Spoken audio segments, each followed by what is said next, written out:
우리는 이제 오늘부터 말라기의 말씀으로 들어옵니다. 말라기의 말씀의 배경을 보면 하나님께서 약속하신 이 바벨론에서의 70년의 포로 기간이 끝나고 이제 1차, 2차, 3차에 걸쳐서 BC 444년에 이 포로 기한이 끝나는 시기입니다.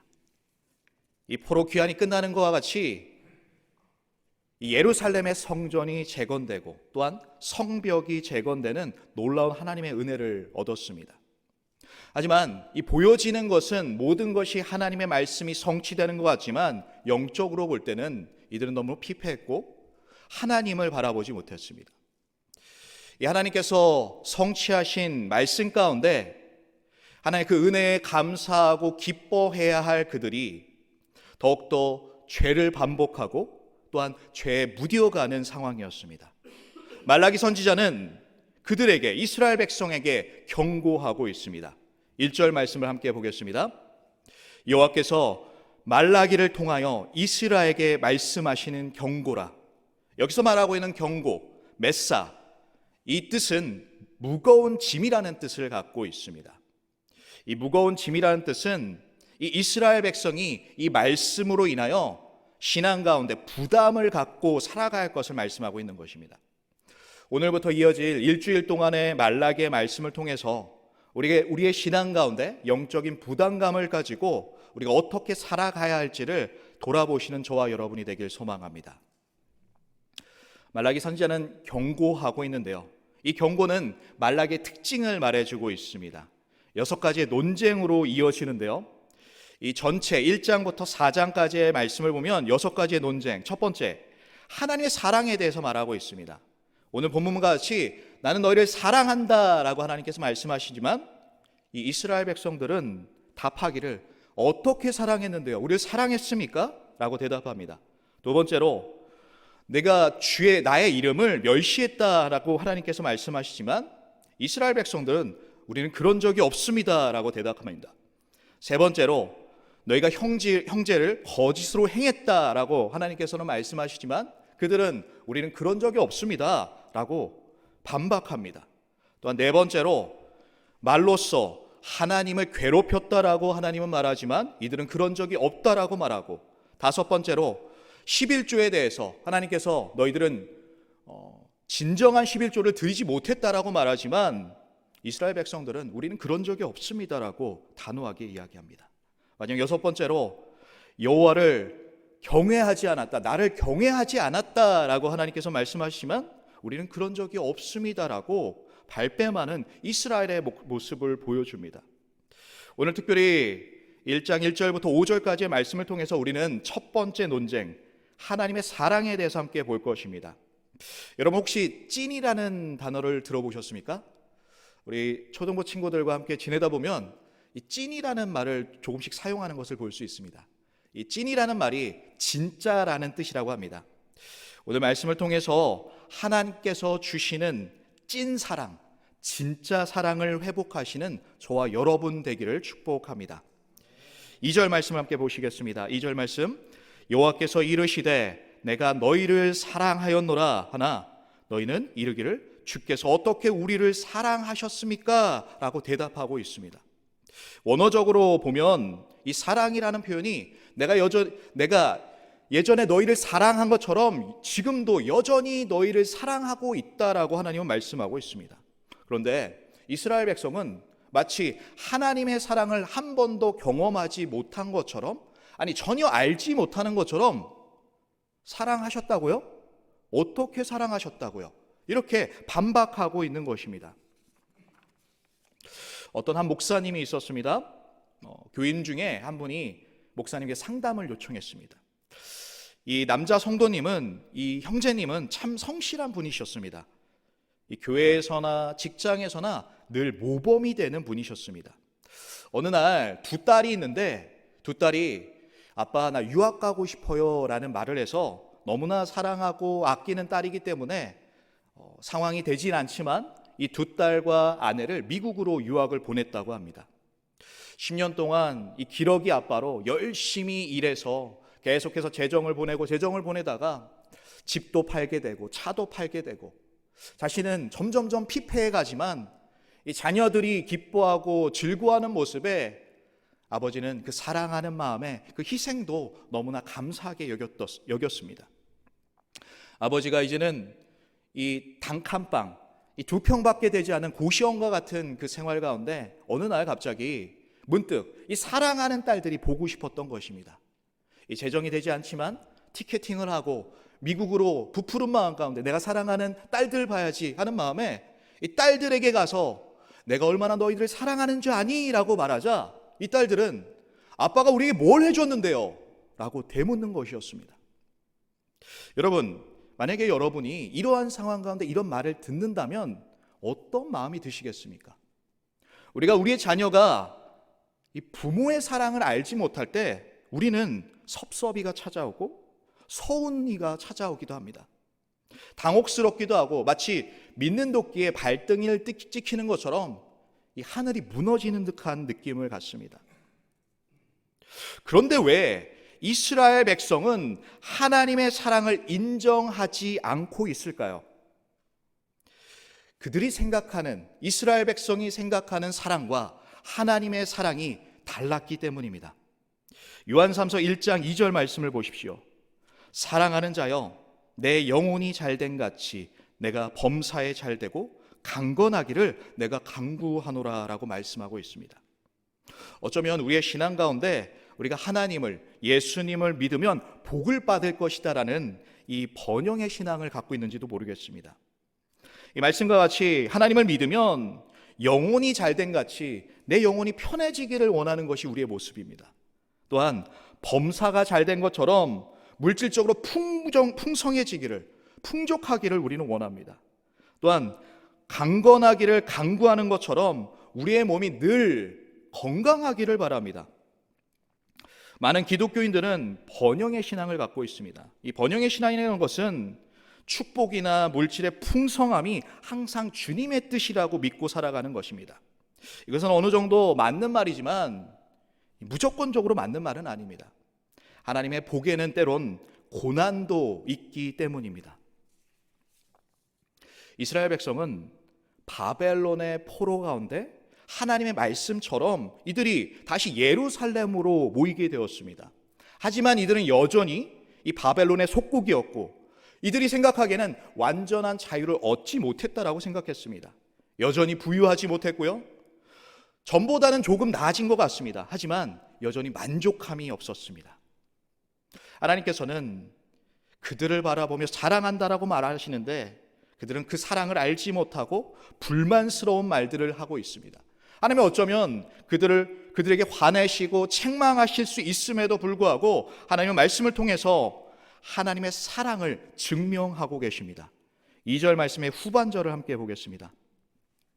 나 여호와가 말하노라 에서는 야곱의 형이 아니냐 그러나 내가 야곱을 사랑하였고 3절 말씀에 에서는 미워하였다라고 말씀하고 있습니다. 이스라엘의 조상인 야곱 또한 에돔의 조상인 에서, 이 중 하나님께서는 이상하게도 야곱을 사랑하셨고 에서를 미워했다라고 말씀하십니다. 이 본문 말씀에서 4절과 5절 말씀을 보면 이 에돔의 조상인 에서에 대해서 자세히 더 설명하면서 그를 버렸다라는 것을 말씀하고 있습니다. 오늘 말씀에서 저는 에서에게 초점을 맞추기보다 하나님께서 사랑하신다는 이 야곱에 초점을 맞춰 말씀을 함께 보도록 하겠습니다. 에서와 야곱은 우리가 너무나 잘 알고 있듯이 쌍둥이였습니다. 함께 태어날 때 에서가 먼저 나왔고 그의 발꿈치를 잡고 이 야곱이 태어났습니다. 이 태어나는 모습과 같이 야곱의 뜻은 이 발꿈치를 잡는 자, 움켜쥐다. 이것을 재해석해 보면 속이는 자입니다. 이 세상의 눈으로 볼 때는 형 에서는 털이 많고 남자답고 어떻게 보면 이 세상적인 눈으로 볼 때는 더 좋은 사람이고 멋진 사람으로 보았을 것입니다. 그는 사냥도 잘했고 이 말씀을 보니까 아버지인 이삭이 좋아한 사람이 이 야곱이 아니라 에서라는 것을 우리가 볼 수 있습니다. 그런데 하나님의 눈은 달랐습니다. 하나님은 이 장자인 에서가 아니라 야곱을 사랑하셨고 그를 택하셨다라고 성경은 말하고 있습니다. 창세기 25장 23절 말씀입니다. 여호와께서 그에게 이르시되 두 국민이 내 태중에 있구나. 두 민족이 내 복중에서부터 나뉘리라. 이 족속이 저 족속보다 강하겠고 큰 자가 어린 자를 섬기리라라고 말씀하십니다. 하나님은 야곱을 택하셨고, 인간적으로 볼 때 가장 멋지고 가장 잘 쓰일 것 같은 에서를 택하지 않으셨습니다. 많은 사람들은 왜 하나님께서 이 야곱을 택하셨을까에 대한 생각에 이 야곱을 택한 이유들을 찾습니다. 그 이유 하나로 야곱은 이 장자권을 귀하게 볼 줄 알았고, 또한 에서는 이 장자권에 대해서 별 생각이 없었다라는 것을 말합니다. 우리가 알고 있듯이 우리가 소위 에서가 팥죽 한 그릇에 그 장자권을 팔았다라고 이야기합니다. 또한 이삭이 눈이 거의 멀어갔을 때 에서를 부르고 그에게 그 모든 하나님의 축복을 줄 것을 이야기합니다. 사냥을 해서 요리를 해서 내게 그 요리를 먹게 하고 그 모든 축복을 에서에게 주게 해라라고 말하고 있습니다. 그런데 어떻게 했습니까? 이것을 알았던 야곱은 형을 속이고 또한 아버지인 이삭을 속이고 그 장자권의 축복을 빼앗게 됩니다. 이것은 너무나 잘못된 방법입니다.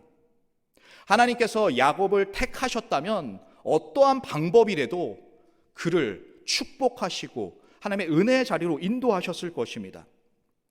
그는 도망갈 수밖에 없었고, 도망가는 가운데 이 베델이라는 곳에서 하나님을 만나게 됩니다. 하나님께서는 아브라함의 하나님이 되어주셨던 것처럼, 이삭의 하나님이 되어주셨던 것처럼 이제는 야곱의 하나님이 되어주실 것을 약속해 주셨습니다. 이제 외삼촌 라반의 집에 간 이 야곱의 삶은 어땠습니까? 그래도 자기 동네에서는 좀 속여봤다라는 야곱인데 이 속임의 고수인 외삼촌을 만난 것입니다. 이 외삼촌 집에서 20년 동안 고생하는 이 야곱의 모습을 볼 수 있습니다. 그런데 하나님께서 이 야곱이 이제 외삼촌 라반의 집에서 나오게 될 때 놀라운 축복 가운데 많은 가축들을, 많은 부들을 허락하시는 것을 볼 수 있습니다. 나오자마자 들리는 소리가 무엇이었습니까? 형 에서가 400명의 이 병사들을 이끌고 자신을 찾아오고 있다는 것입니다. 너무나 두려운 마음에 자신이 가지고 있는 가축들을 두 떼로 나누어 이 형에게 선물로 먼저 보냅니다. 그리고 자신의 모든 가족을 다 보내지만 자신은 혼자 남게 됩니다. 그때 어떻게 됩니까? 하나님을 만나게 됩니다. 하나님을 만나고 그 하나님을 붙잡고 씨름하게 됩니다. 너무나 하나님을 놓지 않는 이 야곱을 보자 하나님께서는 그의 환도뼈를 치십니다. 이 너무나 고통스러운 가운데서도 야곱은 나에게 축복하지 않으시면 내가 놓을 수 없습니다 라고 고백합니다. 그때 하나님께서는 야곱에게 엄청난 축복을 허락하십니다. 이삭에게, 아브라함에게 주셨던 축복, 또한 그에게 야곱이 아닌 이스라엘이라는 이름을 허락하신 것입니다. 하나님은 왜 이 비겁하고 속임으로 살아온 야곱을 택하셨을까요? 그가 장자권을 귀하게 봐서 그럴까요? 아니면 하나님께서 아브라함처럼 이삭처럼 야곱의 하나님이 되어주셨기 때문일까요? 아니면 하나님을 대면하고 하나님과 씨름하여 이긴 자이기 때문일까요? 로마서 9장 10절부터 13절까지의 말씀을 보면 야곱을 하나님께서 택하신 이유를 말씀하고 있습니다. 리브가가 우리 조상 이삭 한 사람으로 말미암아 임신하였는데 그 자식이 아직 나지도 아니하고 무슨 선이나 악을 행하지도 아니할 때에 택하심을 따라 되는 하나님의 뜻이 행위로 말미암지 않고 오직 부르시는 이로 말미암아 서게 하려 하사 리브가에게 이르시되 큰 자가 어린 자를 섬기리라 하셨나니 기록된 바 내가 야곱을 사랑하고 에서는 미워하였다 하심과 같으니라. 바울은 지금 오늘 본문의 말씀을 인용하고 있습니다. 야곱을 사랑하고 에서를 미워했다. 그런데 그 전 말씀을 보면 왜 하나님은 야곱을 택하셨다고 말씀하고 있습니까? 아직 야곱과 에서가 태어나기도 전에 그 선과 악을 행하기도 전에 야곱의 어떠한 선행으로 말미암아가 아니라 하나님은 오직 하나님의 뜻대로 그를 택하셨다라는 것입니다. 아무런 이유가 없다라는 것입니다. 그것이 하나님의 주권이고 하나님의 뜻이라는 것을 말씀하고 있습니다. 하나님은 에서가 아닌 야곱을 택하셨습니다. 이와 같이 우리 또한 우리의 어떠한 행위가 아닌 오직 하나님의 은혜로 말미암아, 십자가의 전적인 은혜로 말미암아 우리가 택함을 받았고 믿음으로 말미암아 구원을 받았습니다. 믿으십니까? 여러분이 천국에 들어갈 때 세 가지 놀랄 일들이 있다고 합니다. 잘 아실 수도 있는데요. 첫 번째가 뭘까요? 아니, 너가 여기 와 있어? 전혀 생각하지 못한 사람이 천국에 와 있다는 것입니다. 그렇다면 두 번째는 뭘까요? 아니, 그분이 여기 없네? 내가 꼭 이분은 천국에 올 거라고 생각했던 사람이 천국에 없다라는 것입니다. 그렇다면 마지막은 뭘까요? 아니, 어떻게 내가 여기에 와 있지? 늘 죄 가운데 살아가고 늘 죄를 반복하며 주님 앞에 나의 얼굴조차도 들을 수 없는 나의 존재인데 하나님은 나를 택하시고 구원하셨다라고 말씀하시는 것입니다. 우리가 택함을 받고 믿음으로 구원을 받았다라는 것, 이것이 주님의 은혜입니다. 이것이 하나님의 사랑인 줄을 믿습니다. 이제 야곱이 죽을 때가 얼마 남지 않아서 이 12 자식들을 다 불러일으킵니다. 그리고 그들을 한 명 한 명 축복하는 모습을 기억하실 것입니다. 특별히 요셉에 대한 축복에서 야곱은 자신이 하나님께 받은 축복이 얼마나 큰지 이 선조들보다 더 크다라고 말씀하고 있습니다. 창세기 49장 26절을 보십시오. 내 아버지의 축복이 내 선조의 축복보다 나아서 영원한 산에 한없음 같이 이 축복이 요셉의 머리로 돌아오며 그 형제 중에 뛰어난 자의 정수리로 돌아오리로다. 분명 말씀은 이야기하고 있습니다. 야곱의 선조보다 야곱이 더 축복을 받았다라는 것을 성경은 말해주고 있습니다. 이 야곱의 선조가 누구입니까? 여기선 복수로 이야기하고 있는데요. 아버지가 이삭이고요, 할아버지가 아브라함입니다. 아니, 어떻게 야곱은 아브라함보다, 이삭보다 하나님께 더 많은 축복을 받았다라고 말할 수 있었을까요? 우리 한번 생각해 보십시오.